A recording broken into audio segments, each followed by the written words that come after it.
I need the city to protect me because the federal government won't. And if you think you're afraid of Trump, you should see how afraid of Trump I am. Can you wrap up, please? Yes, I can. If you say that you're afraid of Trump and that's why you don't want the city to be a safe space for trans people, you better prepare for trans people to make this a very unsafe space. I'm shaking right now. I don't want to be here. Up, please?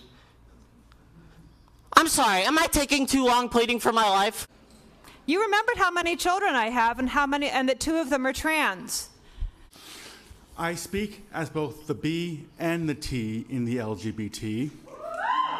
I'm multiply disabled. I have Ehlers-Danlos syndrome, which is a connective tissue disorder that causes me immense physical pain. I'm on the autism spectrum, and I have narcolepsy, and I couldn't drive myself here, so I had to hide from my driver that I was in drag, which is not an easy thing to do in drag. I do not want to be here. It's my day off. I do not want to be in your DMs. I do not want to be in your email inboxes. I do not want my creativity writing diss tracks like Kendrick. I don't want to spend an hour applying glitter on my face so that you will hear and see me.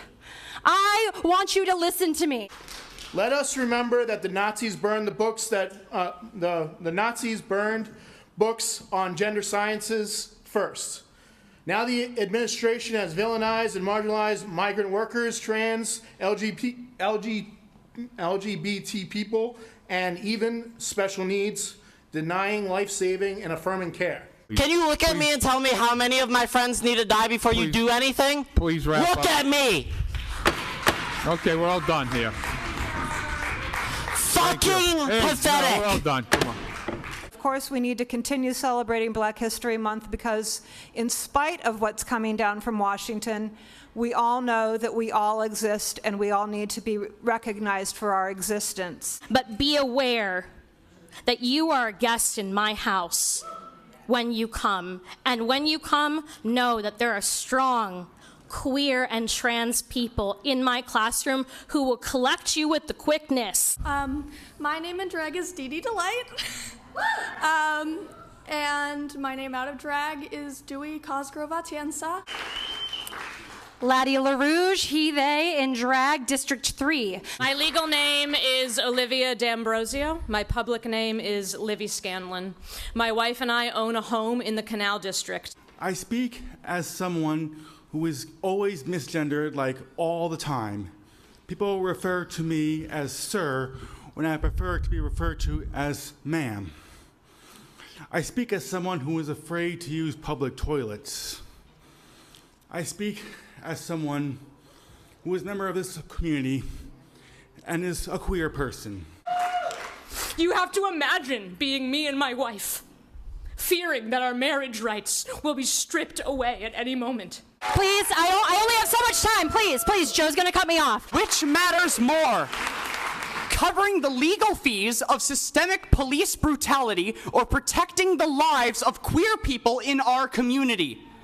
How many lives have to be lost before you consider fighting back against fascism and corruption? Now is the time to say that if federal money relies on the dehumanization of trans people, that we don't want your goddamn money. I get that some of you care more about easy funding than trans lives and don't mind Nazis for some whatever reason, but Normally I would say good evening, but through the chair I will only impart my sour grapes.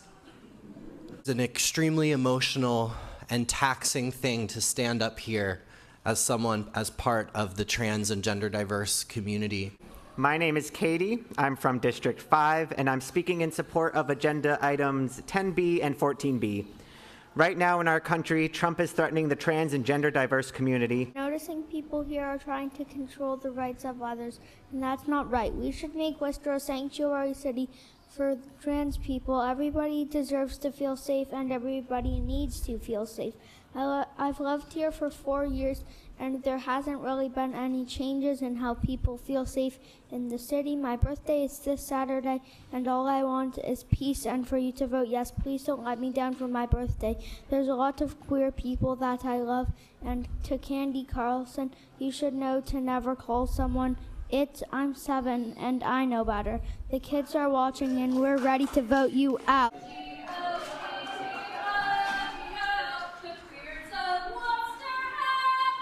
Oh my gosh.